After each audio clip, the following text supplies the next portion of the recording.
네, 안녕하세요. 오늘 딥다이브에서는요, 당신이 공유해주신 그 IM증권 리포트 있잖아요? 이걸 보면서 100조 AI 펀드라는 이 엄청난 계획이 국내 로보틱스 산업이랑 어떻게 연결될 수 있을지 좀 깊게 파헤쳐 보려고 합니다. 아, 네, 맞아요. 이 보고서가 그 AI 투자 발표 그 이면에 있는 로보틱스 산업의 어떤 잠재력, 기회, 이런 걸 잘 짚어냈더라고요. 그래서 오늘 우리가 볼 거는 이 펀드가 그럼 구체적으로 로봇 기술 발전에 어떻게 기여할 수 있는지, 또 관련 정책은 뭐가 나올지, 뭐 이런 핵심적인 부분들이죠.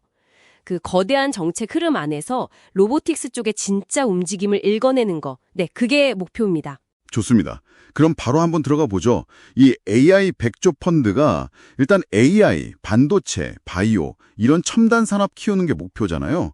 근데 보니까 첫 수에는 좀 정부 주도 AI 인프라, 그러니까 그 소버린 AI라고 하죠. 이쪽 구축으로 좀 모아지는 분위기던데요. 그러니까 해외 빅테크에 너무 의존하지 말고 우리 자체 AI 역량을 키우자 뭐 이런 거겠죠. 데이터 센터 짓고 GPU 사고 여기에 돈이 꽤 들어갈 것 같고요. 네. 근데 여기서 진짜 재밌는 포인트가 뭐냐면요. 이 국가주도 데이터 센터가 그냥 뭐 LLM 개발 지원하고 이런 걸 넘어서요. 자율주행차나 로봇처럼 실제로 움직이는 AI 있잖아요.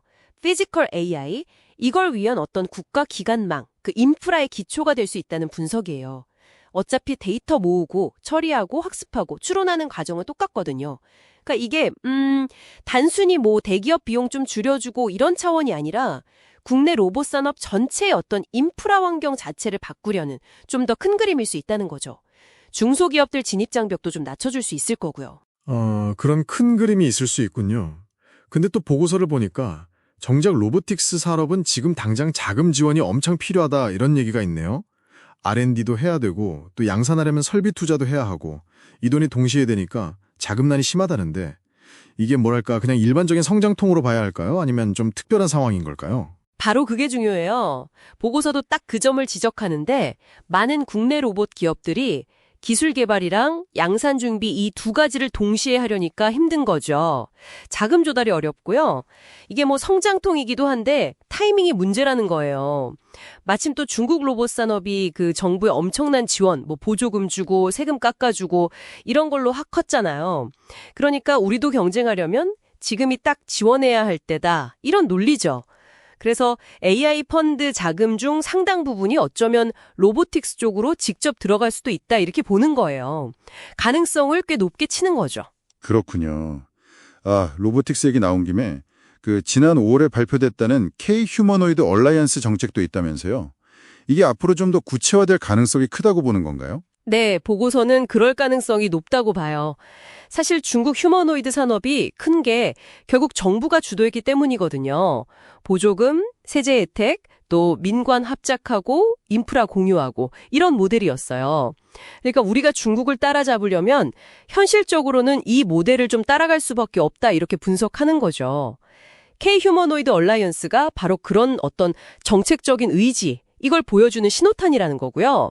어떻게 보면 좀 실용적인 접근이죠. 성공 사례를 따라가자, 뭐 이런. 그럼 그 얼라이언스에는 지금 어떤 기업들이 들어가 있나요? 구성이 좀 궁금한데요. 크게 보면 세 그룹이에요. AI 개발 그룹, 이건 주로 학계고요. 그리고 로봇 제조사 그룹, 마지막으로 부품 그룹, 이렇게요. AI 그룹 빼고 기업만 보면 총 24개 정도가 이름을 올렸어요. 뭐 레인보우 로보틱스 같은 제조사도 있고 SK온이나 삼성 SDI 같은 배터리 회사, 로보티즈 같은 부품 회사들도 있고요. 다만 보고서에서도 지적하듯이 아직 참여 기업들 규모가 뭐 아주 크다고 보긴 어렵고 또 기술력을 좀 더 확실히 보여줘야 하는 단계에 있는 기업들도 꽤 많아요. 이제 막 시작하는 단계라고 볼 수 있겠죠. 그럼 이런 정책 흐름 속에서 저희가 투자 관점에서 본다면 어떤 기업들을 좀 눈여겨봐야 할까요? 이 복잡한 상황에서 좀 길을 찾는 방법 같은 게 있을까요? 보고서는 크게 두 가지 길을 제시해요. 첫 번째는 이미 그 얼라이언스에 참여한 회사들 중에서 기술력이 좋거나 아니면 정책 수혜를 많이 받을 걸로 예상되는 것들. 예를 들면 아까 말한 레인보우 로보틱스나 로보티즈, 아니면 배터리 쪽에서는 SK온, 삼성 SDI 이런 기업들이요. 두 번째 접근법은 앞으로 이 얼라이언스에 새로 합류할 가능성이 높은 기업들, 그러니까 잠재력 있는 후보들을 찾는 거예요. 예를 들어 현대자동차 같은 종합 로봇 기업이라든지 아니면 현대모비스나 하이젠 R&M처럼 로봇의 핵심 부품, 액추에이터 같은 거 만드는 회사들, 또는 시메스처럼 로봇의 눈, 그러니까 비전 플랫폼 기술을 가진 회사들, 이런 데가 이제 후보로 거론될 수 있겠죠. 결국 오늘 저희가 쭉 살펴본 내용은 AI라는 그 커다란 우산 아래서 로보틱스라는 특정 산업을 키우려는 좀 더 구체적인 움직임, 또 기회가 숨어 있다는 거네요. 단순히 그냥 소프트웨어로서의 AI 개발, 이것뿐만 아니라 그 AI의 힘을 불려서 실제로 움직이는 로봇, 이걸 발전시키려는 동력이 확인된다는 점, 이게 참 흥미로운 것 같습니다. 맞습니다.